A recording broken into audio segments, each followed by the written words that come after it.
el título es muy atractivo, ¿no es cierto? El año en que todo cambió. Este, pero en realidad creo que en la historia nunca se puede encontrar un momento que determine un cambio. Son procesos un poco más largos, pero sí hay momentos en que se catalizan esos procesos y esas tendencias, y yo creo que estamos advirtiendo uno de ellos en este momento, y a eso me voy a referir entonces. El año que el comercio cambió. Quiero mencionar también el apoyo de SESCOS, esta fundación que con otro profesor también de la universidad y muchos integrantes de la Universidad Ort, hemos promovido el Centro para el Estudio de las Sociedades Contemporáneas, Sociedades Abiertas Contemporáneas. Es una asociación importante. El año en que el comercio cambió, yo evité el 2020, porque en realidad capaz que este año comenzó en el 2019 también. Este, y quiero centrarme en dos cosas. El cambio en el comercio internacional y también la perspectiva, en particular la perspectiva de la relación China-Estados Unidos, por lo que habrá de tener de efectos no solo en la relación esa bilateral, sino también sobre nosotros como Uruguay y sobre el comercio internacional. Entonces, el comercio ha cambiado, está cambiando, va a continuar cambiando, y es importante desde mi punto de vista ver los aspectos tanto comerciales como los económicos y como los políticos. Bien, estamos en un momento de crisis. Esto quizás algunos que han cursado conmigo el análisis de las tendencias actuales hayan visto algo de este pensamiento que ha ido evolucionando. Estamos obviamente en un momento de crisis y por lo tanto estamos en lo que yo definiría un momento de clivaje existencial. Quiere decir que hay un cambio que va a ser profundo, un cambio que va a ser profundo y duradero. Habrá un antes y un después en el sistema internacional, más allá del comercial. Va a haber un cambio en las sociedades nacionales y a nivel individual, eso que nuestro presidente, junto con otros, denomina la nueva realidad. Bueno, alude desde mi punto de vista a todo esto. Y el futuro, no está en mí avisorarlo, pero en función de mi propia experiencia personal y diplomática, me parece que el futuro va a ser más diferente del pasado, de lo que conocíamos hasta comienzos de este año, digamos, cuanto más dure la crisis actual y cuanto más se profundice. Es decir, ese ansiado día después que no sabemos ni siquiera qué es el día después de qué, ¿no? Entonces, pero lo que sí vamos a tener es un futuro muy diferente. Henry Kissinger lo decía hace poco, no es obviamente la autoridad que tenga toda la legitimidad, pero sí nos lo recordaba: la pandemia del coronavirus alterará el orden mundial para siempre.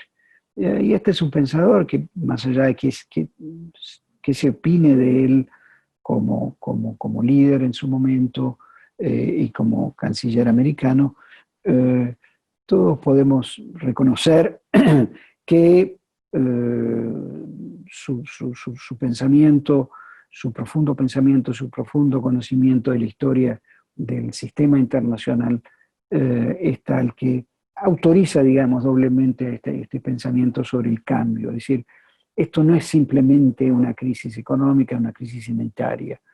Esto va a contribuir a cambiar el mundo. El primer punto, que también a quienes han cursado conmigo algunas materias saben que yo pongo desde siempre y desde antes de la crisis sanitaria mucho énfasis en el tema de la incertidumbre, ese mundo con esa niebla que cubre un poco el pensamiento, la visión de qué pasará. Esta incertidumbre preexistía a la pandemia y era esencialmente de origen político. No de tanto de origen económico como hemos tenido en otras circunstancias. La incertidumbre era esencialmente de cómo se adaptaba la política, tanto a nivel nacional como internacional, a los desafíos del cambio tecnológico, a los desafíos del desempleo por la revolución tecnológica, cuáles eran las respuestas de política al crecimiento de la desocupación ya estructural y friccional. Y todo esto tenía también un efecto económico importante. La incertidumbre política, las reacciones políticas desajustadas, desde mi punto de vista, y el efecto que tenían sobre el sistema internacional. Esta es una gráfica que algunos conocen y que la sigo presentando porque sigue avanzando y sigue mostrando justamente, es el índice de incertidumbre global. Es un índice construido por algunos especialistas del Banco Mundial y de la Universidad de Stanford, del Fondo Monetario Internacional y de la Universidad de Stanford, y muestran esta serie de indicadores que se construyen y que dan base a esto que se llama el índice de incertidumbre. Y ustedes ven que esas incertidumbres tienen un elemento, sobre todo en las últimas, las que se proyectan por aquí, en este extremo, primero crecientes, y casi todas, y sobre todo las últimas, de carácter político, salvo el coronavirus, una crisis sanitaria. Incertidumbre. Segundo elemento, que advertimos y que creo que todos conocemos, que de un orden internacional basado en la cooperación internacional y en las normas y en las instituciones, el sistema internacional ya comenzaba a inclinarse hacia uno basado en la política de poder. La política de poder, como todos sabemos, siempre está presente en el sistema internacional. Sería naive, sería irrealista pensar que estamos en un mundo kantiano, por los tratados y tratados respetados. Entonces, el sistema se asienta sobre la política de poder, pero nunca estuvo, desde mi punto de vista, desde 1945 en adelante, tan basado con menos cooperación internacional frente a una crisis como la que estamos viendo hoy en día. En el 2008 y 2009, no quiero extenderme demasiado, tuvimos ejemplos de cooperación internacional. En la crisis financiera que prácticamente no impactó muy fuerte en Uruguay, sí en otras partes del mundo. Es decir, el rasgo predominante es una cooperación internacional declinante, y un aumento de la política de poder, ¿no? ¿Cómo lo cristalizaría yo? Bueno, en el hecho de que todos los grandes pactos organizadores del sistema internacional, ¿no? Naciones Unidas, la OMC, la OTAN, la Unión Europea, las convenciones medioambientales. Yo sé que estoy hablando de convenciones, tratados, instituciones multilaterales, regionales, pero son grandes pactos organizadores. Las instituciones internacionales estaban siendo fuertemente cuestionadas, no solo por líderes populistas, sino estaban siendo fuertemente repensados desde adentro de las propias instituciones o reconocidos como insuficientes por prácticamente todos los actores, ¿no? Y esto es un proceso de intento de reforma en las instituciones que viene de largo, ¿no? Ya sabemos, por ejemplo, el Consejo de Seguridad, cómo estaba haciendo la constitución del Consejo de Seguridad, como hace varias décadas que estaba siendo ya cuestionado. Parecería que estamos llegando a un punto de inflexión en que quienes la critican porque descreen de esas instituciones o quienes la critican porque creen en las instituciones pero reconocen sus límites, de alguna manera están llegando a un punto culminante en la marginalidad de muchas estas instituciones. no quiero marcar que todas sean así, no quiero indicar de que todas sean total y terminalmente marginales, pero hay un descrédito, hay una erosión institucional y demuestra también un declinar de la cooperación internacional. Y creo que eso es en función de cuatro factores subyacentes. Primero, la confrontación estratégica entre China y Estados Unidos, la revolución tecnológica, como lo mencionaba, y su disrupción sobre las formas de producción y de consumo, la evidencia del cambio climático, que encuentra que estos grandes pactos organizadores no llegan a ser una manifestación de la cooperación internacional y plantean desafíos mayores al propio sistema, y la dinámica demográfica global, el crecimiento de la población, un crecimiento que es declinante desde los años 60, pero que continúa creciendo y que va a significar que en el año 2050 vamos a tener 2.5, alrededor de 2.5 mil millones de habitantes más, cerca de un 28% más de lo que era en el 2018, por ejemplo. Entonces, y eso plantea, no solo la dinámica demográfica, no solo plantea el tema del crecimiento, de la demanda de alimentos, de la demanda de todo tipo de necesidades, sino también otros elementos de esta dinámica, que es el envejecimiento de la población, la urbanización de la población, las grandes migraciones. Entonces, el tema demográfico en general también no encuentra un cauce de cooperación internacional en las instituciones que tenemos. Eficaz, plenamente eficaz. Entonces, de ahí los cuestionamientos, el repensamiento sobre la insuficiencia de las instituciones. Y en paralelo a esto, el resurgimiento del nacionalismo económico y la antiglobalización, digamos, ¿no? Que refleja, muchos de ustedes habrán visto también esta reflexión que yo siempre hago, que provoca políticas perniciosas a nivel nacional, el resurgimiento del mercantilismo, aquí ilustrado en la figura de Thomas Mann,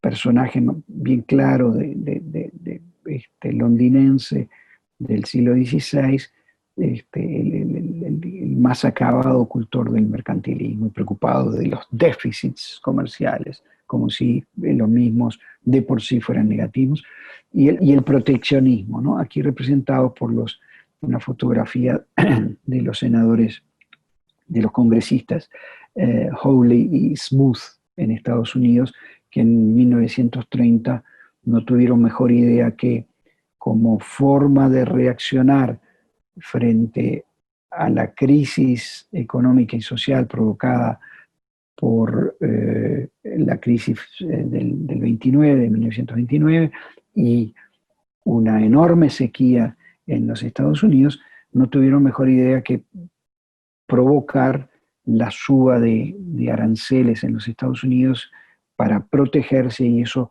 provocó una reacción en cadena en todo el mundo que terminó contribuyendo, en definitiva, uno de los tantos factores, las fricciones comerciales, y el proteccionismo nacionalista, uno de los tantos factores que llevaron a la Segunda Gran Guerra. Da la casualidad la triste casualidad que hoy hay un senador, Hawley, también en los Estados Unidos, que promueve teorías relativamente parecidas, y que concretamente ha hecho una propuesta en el Congreso americano para salirse de la OMC y abandonar la OMC.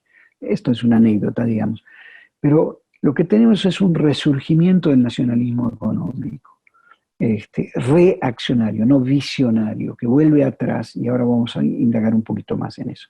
Y también en las sociedades hay planteos sociales reaccionarios, el neoludismo, es decir, las fuerzas en contra de la globalización y de las instituciones, como si las instituciones tuvieran una vida propia. Las instituciones son la representación de lo que los estados quieren, no hay supranacionalidad. Cuando se dice la OMC, la OMC es la representación de los estados parte. Entonces, muchos de los que están en contra, por ejemplo, de la OMC, en realidad están desprotegiendo a los países más débiles, porque sin instituciones, obviamente los que priman son los más poderosos.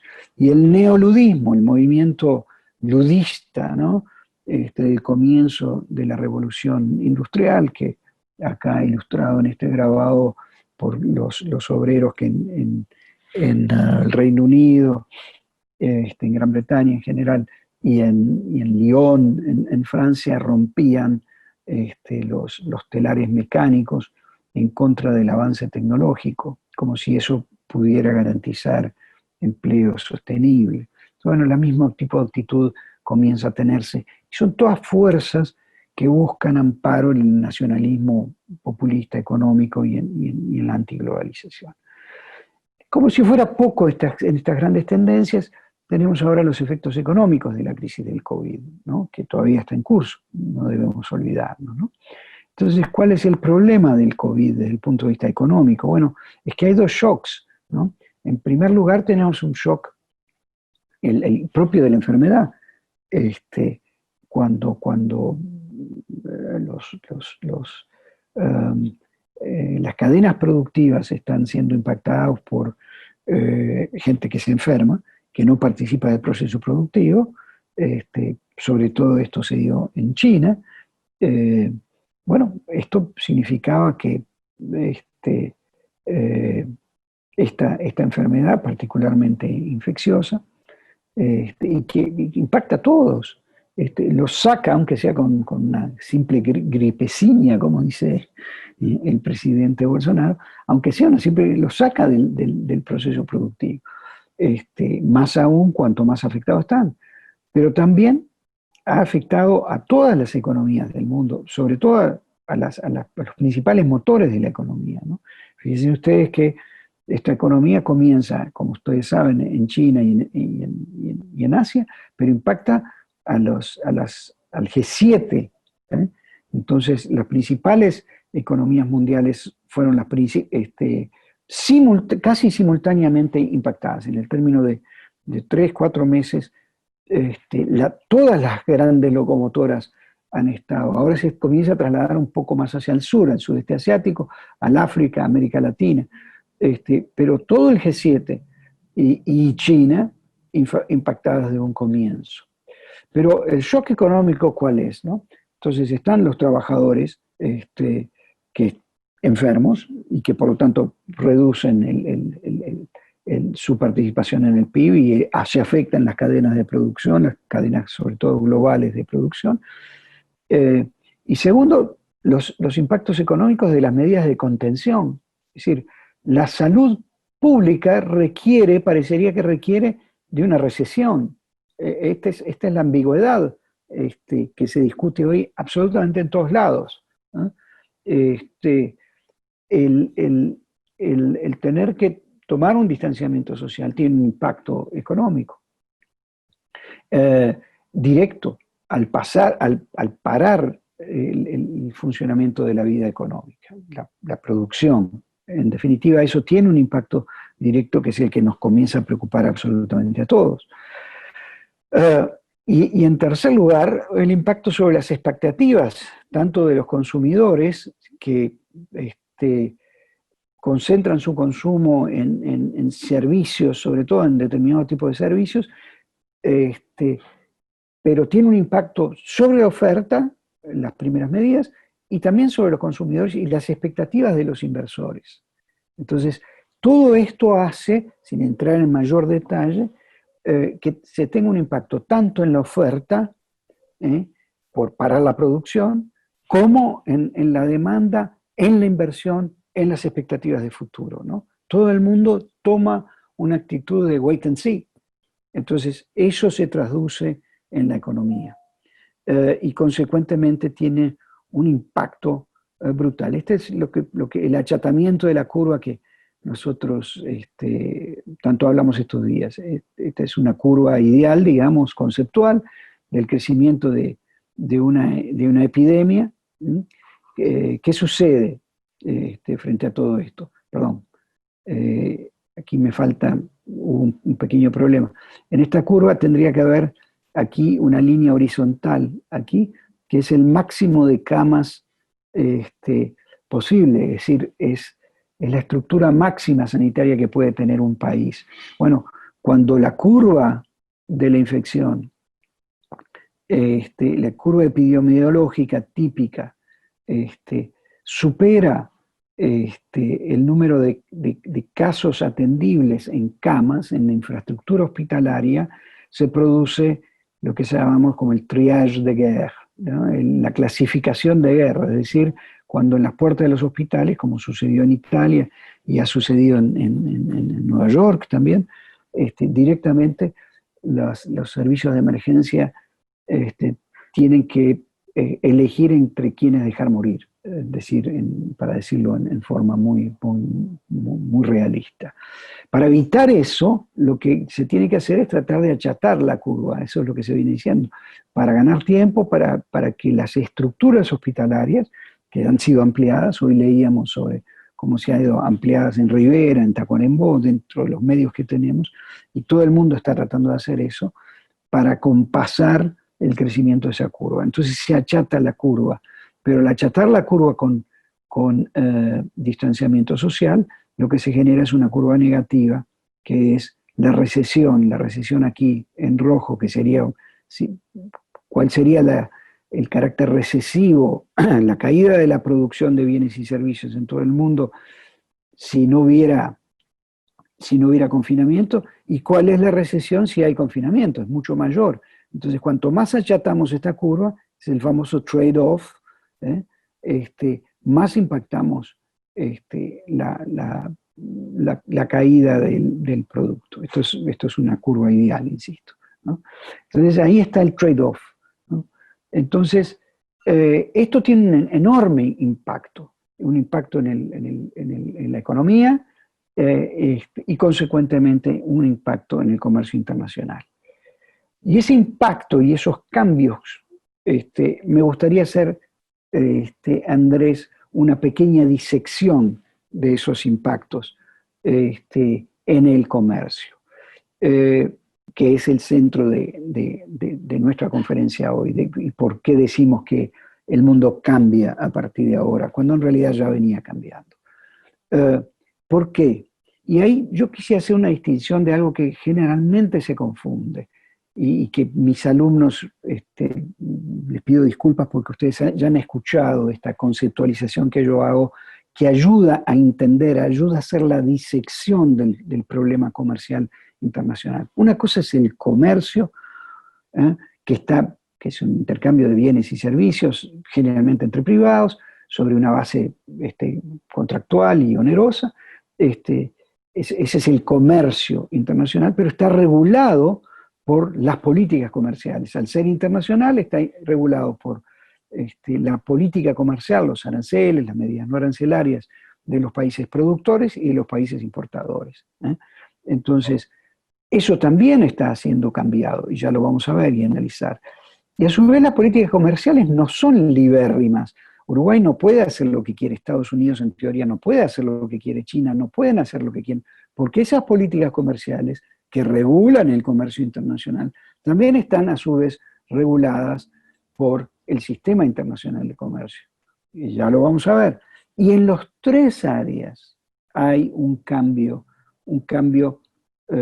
que va a ser más profundo cuanto más dure esta crisis también, y en función del tipo de reacciones y de ausencia o no de cooperación internacional que tengamos. Entonces, vamos a ver a lo largo de esta presentación los impactos sobre estos tres fenómenos, que comúnmente, vulgarmente, rápidamente, cuando hablamos de comercio internacional y el impacto, confundimos un poco todo, y conviene tenerlos presentes, esas diferencias. Entonces, primero que nada, en el comercio internacional, y esto nos puede llevar mucho tiempo. Bueno, ¿cuál es el principal efecto que vamos a tener? Es el efecto de la caída del producto a nivel internacional. Fíjense ustedes que el Fondo Monetario Internacional nos plantea, y ya sabe, y ya lo está diciendo, y ya lo está advirtiendo, y ya lo va a ajustar, una caída en el 2020 del producto a nivel global y como promedio para todos los países de 3% del Producto Mundial. Bueno, 3% a quienes podemos no estar muy, muy digamos, muy cercanos al concepto, nos puede parecer una cifra baja. Bueno, quiero decirles que esta es la historia, esta es una serie que compuse, en realidad tiene un pequeño trick, porque hasta el 80 y hasta el 90, en realidad son cifras del Banco Mundial y las otras son cifras del Fondo Monetario Internacional, pero con una base metodológica muy, muy, muy parecida. Un 3% no lo hemos visto en toda una generación, una caída de este tipo.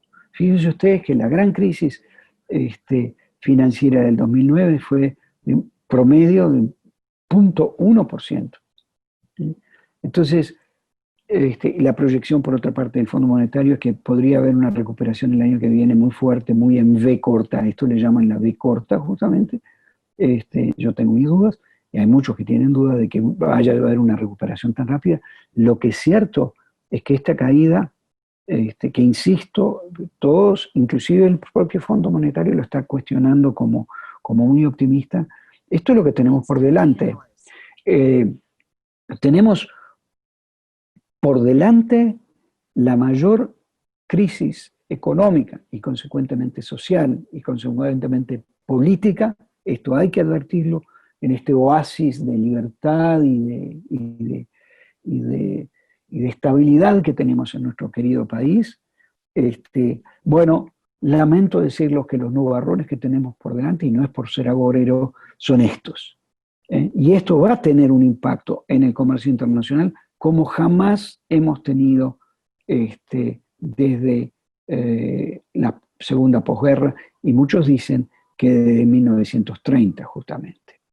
Entonces, pero esto es a nivel global, pero en los países, a ver, la principal locomotora que nos sacó del brete en el 2009, como es la China, bueno, en China tampoco. En China en China se presume que va a crecer apenas 1% este año, que va a ser uno de los pocos países que va a tener crecimiento, y va a ser un crecimiento del 1%. Bueno, esta situación no se veía desde los años 70, es decir, desde que comenzaba muy lentamente, o no había iniciado en realidad en el año 76, la reforma y la apertura, el proceso de reforma y apertura de la economía en China.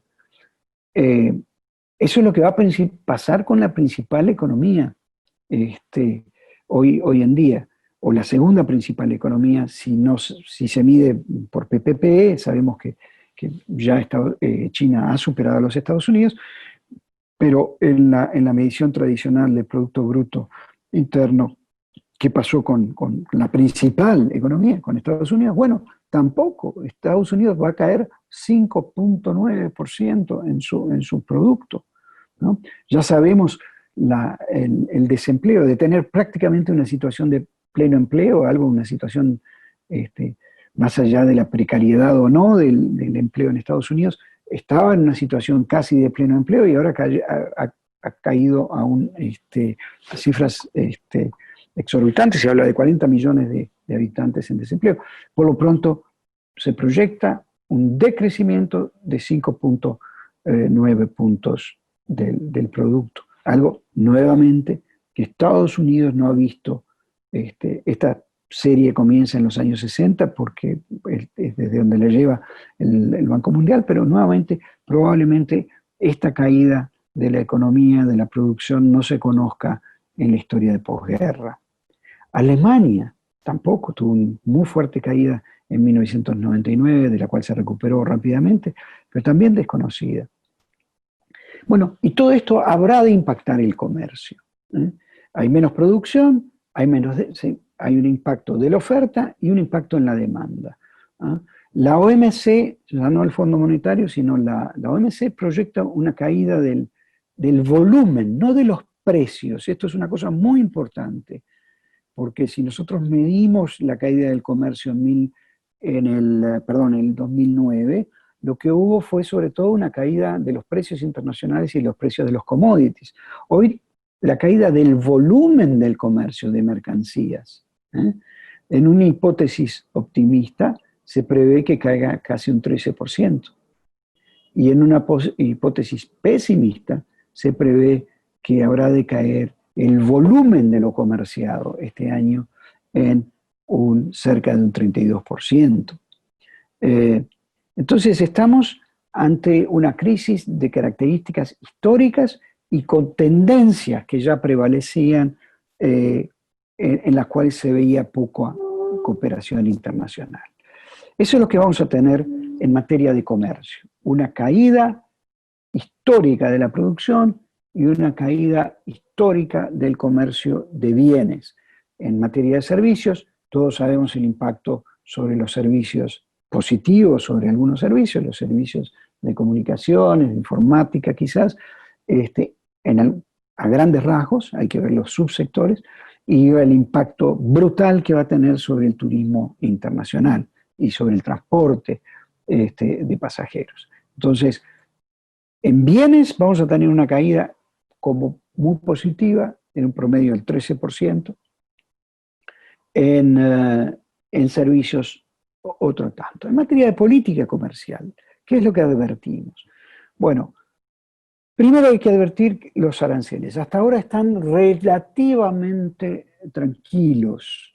¿Por qué? Porque existe un sistema internacional donde hay techos arancelarios, es decir, límites para la subida de aranceles que están comprometidos a nivel internacional. Es decir, no se puede subir más allá de esos límites. Pero, ¿qué es lo que yo advierto? Las obligaciones que existen en la OMC son techos muy altos. Los aranceles aplicados hoy en día son relativamente bajos, es decir, que hay mucha agua para eventualmente subir los aranceles sin herir los compromisos multilaterales en muchos países, no en todos los países. Entonces hay mucha agua, mucho oxígeno para eventualmente que las políticas proteccionistas, si hubiera una escalada, tuvieran una capacidad de crecimiento. Hoy no se ha advertido por ahora en materia de aranceles, por suerte. Lo que sí se advierte son medidas no arancelarias, sobre todo, y ustedes lo habrán visto, en materia de prohibición de exportaciones. Es decir, los países productores de bienes e insumos hospitalarios, la gran mayoría, salvo la excepción honrosa de Australia y México, de muchos de los insumos hospitalarios y sanitarios y farmacéuticos, restringieron sus exportaciones para asegurarse el abastecimiento interno. Esto que puede sonar natural, puede llevar a una catástrofe. Nosotros hemos tenido problemas con algunos insumos de origen indio, por ejemplo, ante restricciones indias a las exportaciones de insumos básicos para la industria farmacéutica. Se ha visto, se ha advertido como entre los propios países de la OTAN se han disputado cargamentos enteros de mascarillas, de respiradores, de piezas de respiradores.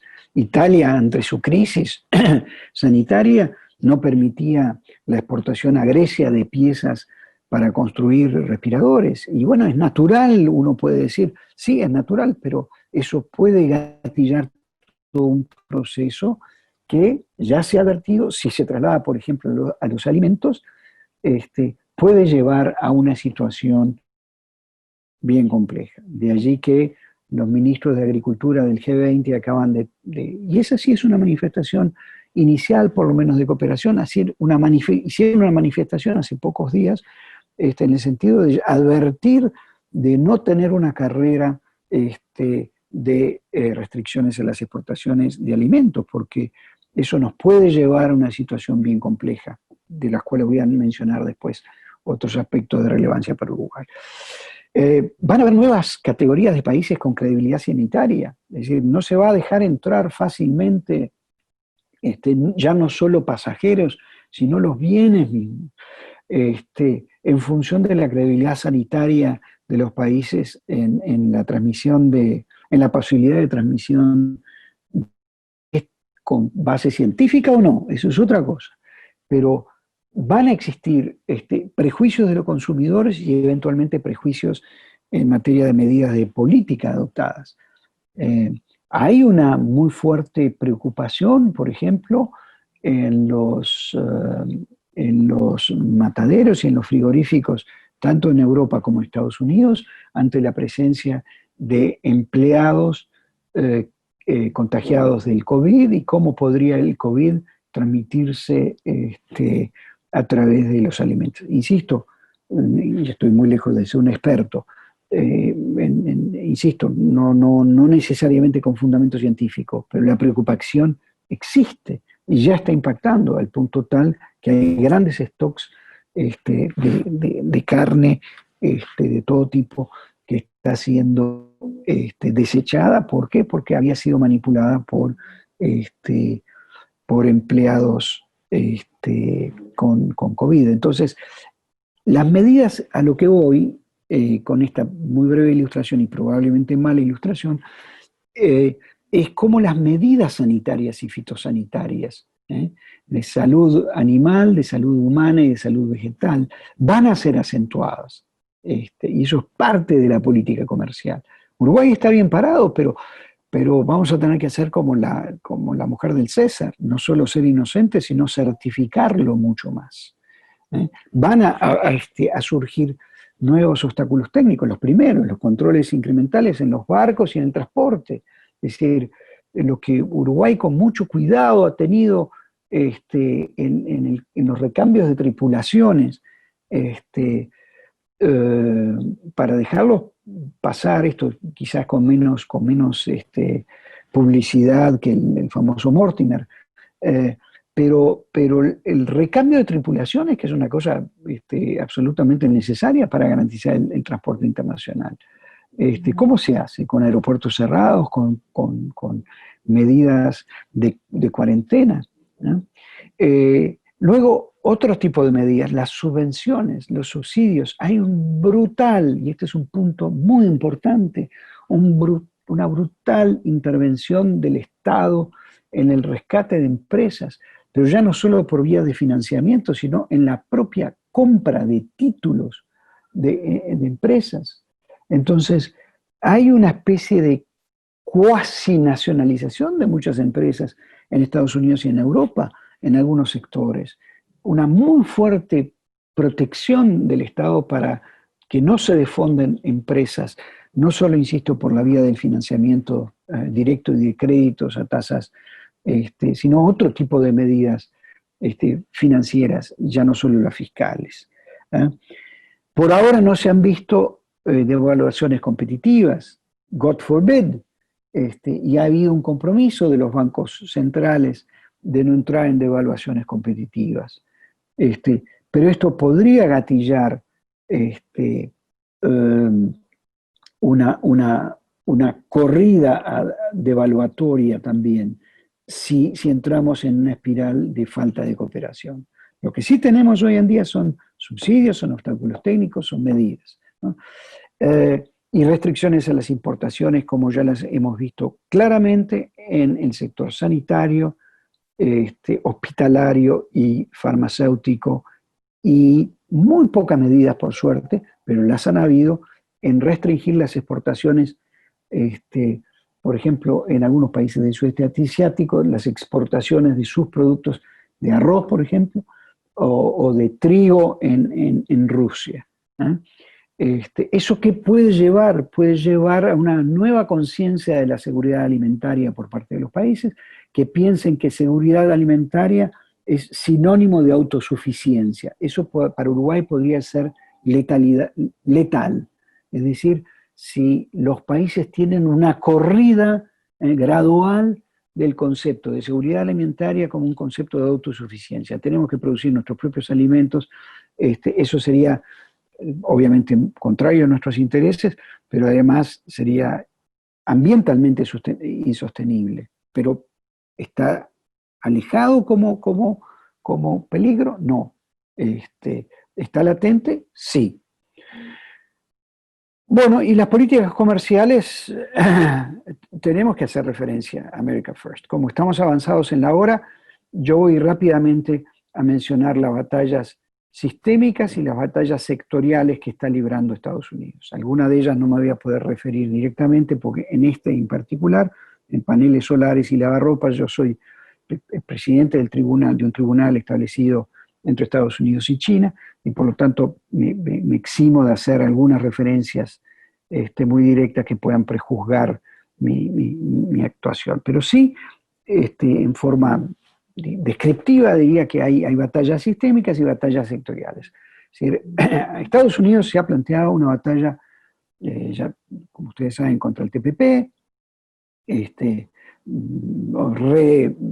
digamos, desechó el acuerdo con Irán, el acuerdo de cambio climático, ha planteado una reformulación de la OTAN, ciertamente de las Naciones Unidas, se ha planteado la salida, o salió, mejor dicho, del TPP, el acuerdo transpacífico, logrando simplemente hasta ahora compensarlo con un acuerdo bilateral al cual me voy a referir después con Japón, para tratar de que lo que había perdido en este acuerdo, lograrlo en materia de acceso con Japón en un acuerdo bilateral.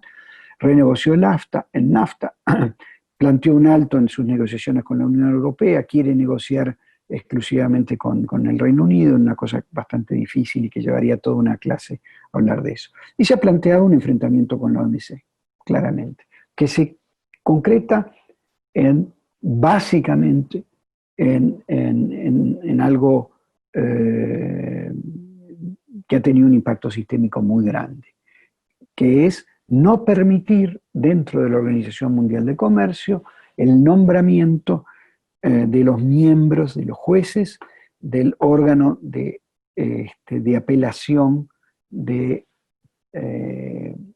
sistema de solución de diferencias de la OMC.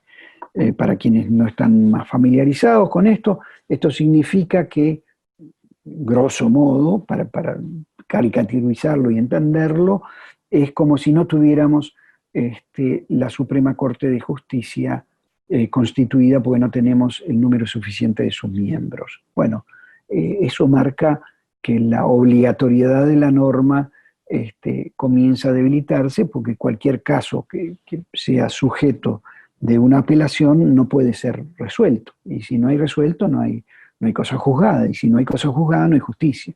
Y si no hay justicia, las normas valen de poco. Bueno, el órgano de apelación no es una Corte Suprema, no es un órgano jurisdiccional, pero es para ilustrar lo que significa el posicionamiento de Estados Unidos. Y esto tiene un origen que va más allá de Trump. Yo no voy a entrar en una consideración, me encanta hacerlo, pero es parte de otro debate. Pero esto viene ya de muchos años antes de Trump.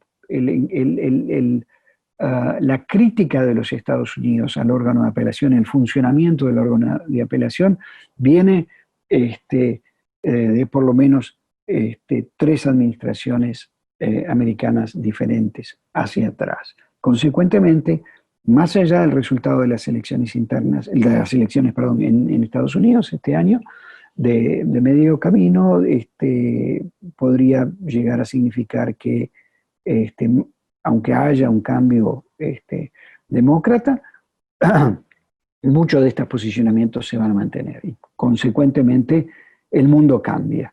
El mundo cambia porque está funcionando hoy una Organización Mundial de Comercio, uno de sus bastiones, el sistema de solución de los diferendos, más de 500 diferendos comerciales desde 1995 han sido resueltos por la OMC, ahora está en riesgo. ¿Por qué? Porque cualquier apelación que se haga no va a poder ser resuelta. Entonces, vaya si cambió este año. Y tiene batallas sectoriales, ¿no?, en algunos sectores de productos. Y con esto voy avanzando rápidamente.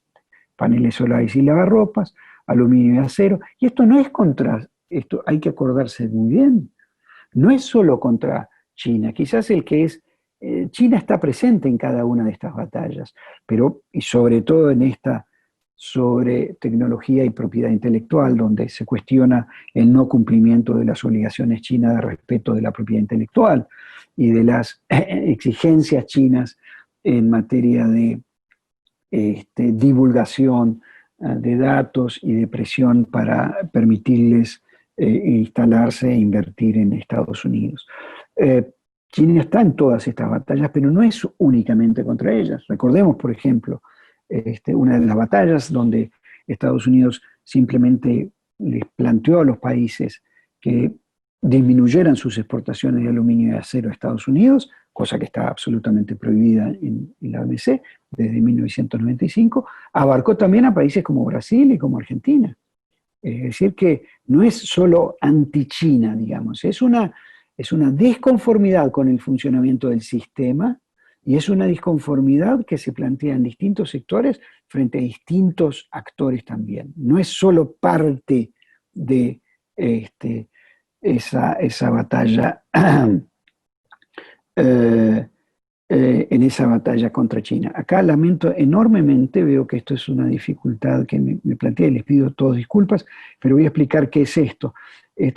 Son las importaciones desde 2 décadas atrás, las importaciones americanas de China, perdón porque acá había un problema, y estas son las exportaciones americanas a China de bienes, donde se ve el déficit creciente. Esto es parte de la visión mercantilista americana, es la preocupación por este déficit creciente, y es el argumento central de su posicionamiento en materia de política comercial. Ahora, nuevamente mis disculpas por todo esto, pero creo que es bien clara esta gráfica, ¿no? El crecimiento del déficit, esto es lo que intranquiliza a muchos sectores y al gobierno americano, pero esto es en bienes, pero en servicios es interesante que estas son las exportaciones de servicios de los Estados Unidos, cosa que no entra en la discusión que se da, y estas son las importaciones de China de servicios. Obviamente en esto hay todo el régimen de patentes, royalties, etcétera. Es decir, y este es el saldo comercial, un saldo comercial positivo para los Estados Unidos. Esto no entra en la ecuación, en la narrativa de los Estados Unidos, en la narrativa mercantilista. Hay una parte de verdad que se oculta. Son cifras menores, por supuesto, a la del comercio de bienes, pero eso se oculta. ¿Y qué ha dado resultado? Y con esto vamos avanzando rápidamente. El acuerdo preliminar o de primera fase que lograron en octubre del año pasado Estados Unidos, bueno, es un acuerdo muy detallado que llevaría mucho tiempo presentarlo, pero hay un punto que a mí me parece absolutamente claro para nuestra charla de hoy y para poder avanzar en las conclusiones a las cuales quiero llegar en los próximos minutos. Y es que el anexo 6.1 de ese acuerdo, que cristaliza toda la normativa que el acuerdo plantea, el acuerdo ese preliminar que llegó antes de que estallara la pandemia y antes que estallara la epidemia en China, al cual llegaron Estados Unidos y China. Es un compromiso, ustedes ven acá, en los próximos, por este año y por el año 2021, de cuáles deberían ser los montos en billions, $1.000 millones, sobre lo comprado, sobre el baseline de 2017. Es decir, cuánto más tendría que comprar en miles de millones de dólares China de Estados Unidos en cada uno de estos productos y servicios. Entonces, ¿qué es lo que nos muestra todo esto? Porque mucha gente aplaudió el hecho de que tuviéramos un acuerdo con China, y en cierto modo fue una buena noticia porque se comenzaron a apaciguar el panorama general. Pero ¿qué es lo que tenemos como resultado? Es lo que se llama un ejemplo, diría yo, de comercio administrado. Es decir, ya no son las razones de competitividad, de costo, de calidad, lo que llevaría a China a comprar de Estados Unidos, sino un compromiso gubernamental en aumentar en estos montos su comercio bilateral. Entonces, ya no estamos regidos por la ley de la oferta y la demanda, o nunca estuvimos, diría yo, plenamente un comercio basado en, en las ventajas comparativas y competitivas de los países. Nunca lo estuvimos plenamente. Pero acá lo que tenemos es un cambio de rumbo muy brutal a partir de octubre del año pasado, en un acuerdo que habla de cómo desviar comercio y en qué cantidades desviar comercio. Yo me pregunto si estos oleaginosos o estas carnes aquí mencionadas, que tienen que llegar a aumentar en 12.000 millones de dólares este año o 20.000 millones de dólares y un 32 y un total de 32.000 millones de dólares en el término de 2 años, va a significar un crecimiento de la demanda. No, ya sabemos que no va a significar porque va a caer la demanda. En qué grado y con qué elasticidad todavía no sabemos, pero habrá de caer porque hay una caída del producto interno. Pero este acuerdo no tomó en consideración eso. Acá lo que se dice es simplemente China va a comprar y está dispuesta a comprar más de Estados Unidos en estas cantidades. Entonces, esto puede ser en un escenario de caída de la demanda, puede significar un ejercicio de suma cero y un desvío de comercio de otros países, por ejemplo, como Uruguay. Aunque Uruguay, su producción es relativamente pequeña y se acomoda, esto nos muestra, y esto es lo importante y lo que yo quiero ir concluyendo en materia de política comercial, es que estamos ante un cambio de paradigma. Ya las reglas son otras. Es comercio administrado. Y esto es, señoras y señores, advertámoslo, esto era ya antes de la pandemia, cuando se esperaba que habría de crecer el Producto Bruto en forma muy frágil, muy pequeña, se esperaba alrededor de un 3%. Hoy estamos frente a una caída del 3% del Producto Bruto Mundial. Entonces, si esto era lo que prevalecía, imaginamos cuáles son las fuerzas que podemos llegar a tener hoy en día. Entonces, Andrés, esta es una cosa muy importante, el cambio de paradigma muy fuerte hacia componentes de un comercio administrado, ¿no? Y el monitoreo continúa, no es que nos olvidamos.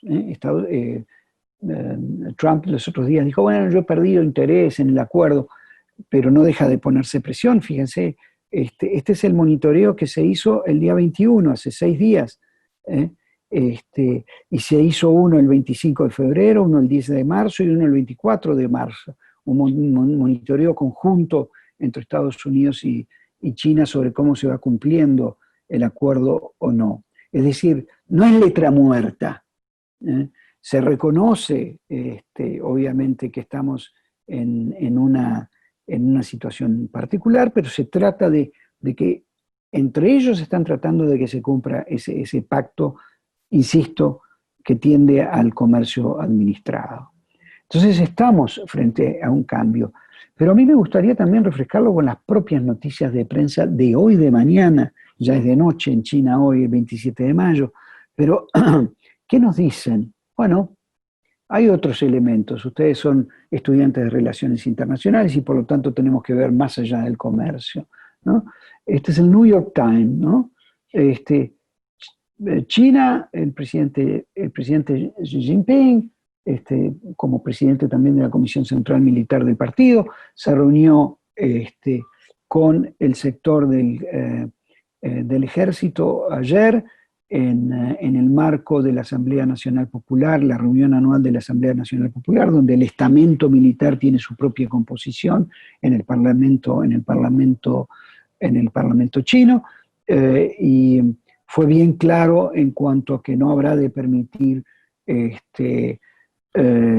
inestabilidades en Hong Kong, y hay una reafirmación muy fuerte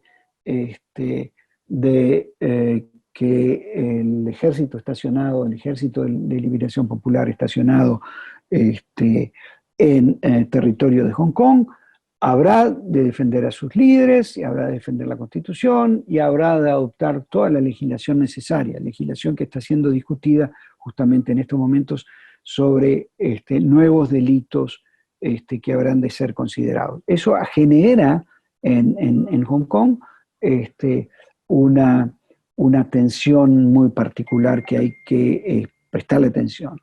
Este es el diario de hoy, el Economic Times de la India.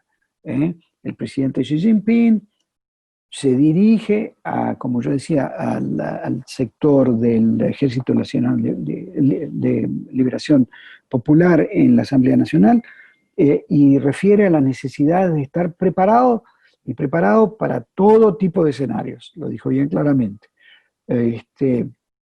¿Por qué en India? Porque India, como ustedes saben, comparte 3.500 kilómetros de frontera con la China, y han habido pequeñas escaramuzas allí, no de un nivel de alarma, pero recientemente han habido algunos elementos, no hay que hacer de eso un elemento de alarma, pero acá hay una manifestación del presidente chino. Es decir, hay una reafirmación del poder etático, inclusive así planteado.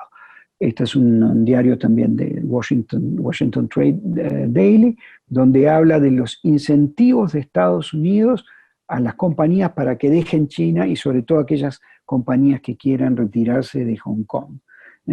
Es decir, acá hay y esto manifestado por ni más ni menos por el jefe del Consejo Económico Nacional de la Casa Blanca, Kudlow, hoy también. Entonces, acá hay un juego geopolítico mayor que tenemos que tener en cuenta.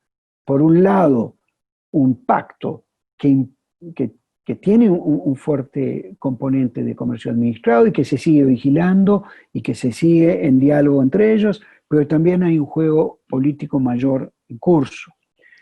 Hoy también, para mí, uno de los economistas comerciales más destacados, un gran periodista del Financial Times, como es Martin Wolf, hoy en un largo artículo advierte sobre el ominoso pasado que nos recuerda el enfrentamiento entre China y Estados Unidos. Es un largo artículo que yo no podría reproducir, pero básicamente él hace una reflexión que muchos hacemos y que también nos recuerda al profesor Allison, y es su trampa de Tucídides, en el sentido de recordar lo que significó el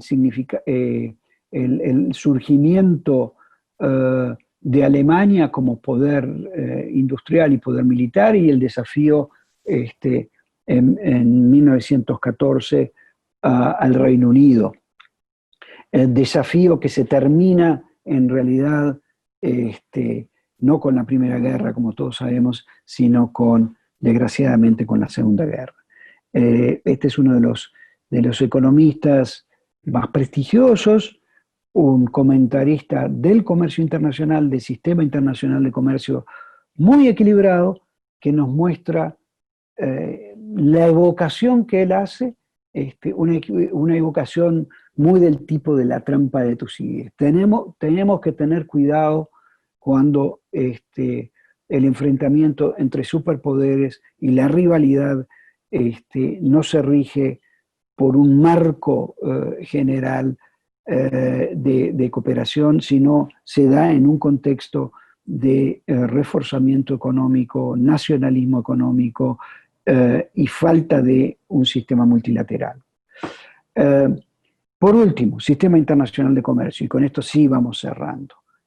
Lo que regula las políticas comerciales, lo que debería contener, si esto fueran unas matriushkas, ¿no?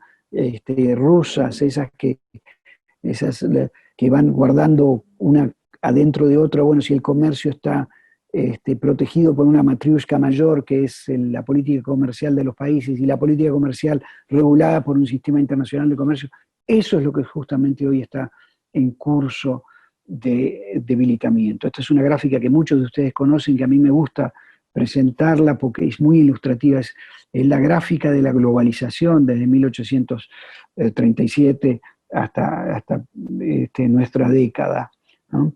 Que es exportaciones sobre Producto Bruto, cómo crece, cómo es la participación de las exportaciones sobre el Producto Bruto mundial, ¿no? Es una gráfica de ilustración de la globalización.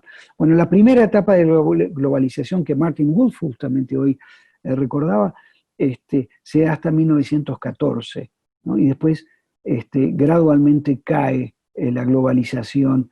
La gran pregunta es si estamos acaso, ahora que estamos por acá, no estaremos en este momento. Porque ¿qué es lo que no había acá? ¿Qué es lo que teníamos? Era una etapa de que yo lo definiría de unilateralismo, es decir, existían pactos internacionales, acuerdos comerciales, tratados, una especie de equivalente a los tratados de libre comercio, pero esas eran políticas comerciales bilaterales de los países no regidas más que por el poder de cada una de ellas. Entonces podría existir equilibrio de poder entre Reino Unido y Francia, por ejemplo, pero no había nada que regulara esas relaciones. Entonces, que eran díadas, eran relaciones básicamente bilaterales, ¿no? Es recién después de 1945 que nosotros comenzamos a ver un multilateralismo, que en lo comercial se dio a través del acuerdo provisional del GATT. Sería largo extendernos porque es provisional, ustedes recordarán, porque fracasó la Carta de La Habana y la idea de tener un organismo internacional en materia de comercio en 1947. Pero tuvimos un multilateralismo, es decir, que las políticas comerciales no eran unilaterales, teníamos compromisos, esos techos arancelarios que yo decía. Existen normas de cómo deben regularse los subsidios, cómo deben regularse el dumping y el antidumping, cómo deben regularse las normas en materias de origen, de evaluación aduanera, etcétera, etcétera, etcétera. Es decir, que las políticas comerciales no son libérrimas de los países. Hasta 1995, en que el sistema se refuerza aún más en un multilateralismo que tiene ya una institución como es la Organización Mundial del Comercio. Fíjense ustedes, yo no quiero mostrar causalidad porque esto es producto, el crecimiento del comercio y su participación en el producto es resultado de muchas cosas, entre otros del desarrollo tecnológico, pero las instituciones contaron, los pactos internacionales contaron, la cooperación internacional, el crecimiento del multilateralismo contó para que llegáramos a un punto de globalización como el que tenemos hoy en día. Y todo esto es lo que está en riesgo. ¿Por qué? Porque la OMC, su sistema de solución de diferencias, está mal herido. Acaba de renunciar anticipadamente su director general. El desrespeto a las normas es gradual y es mayor. Y el Parlamento de la OMC, es decir, la capacidad normativa de generación de nuevas normas de comercio internacional, está directamente trancado. Entonces, estamos en un momento álgido de globalización.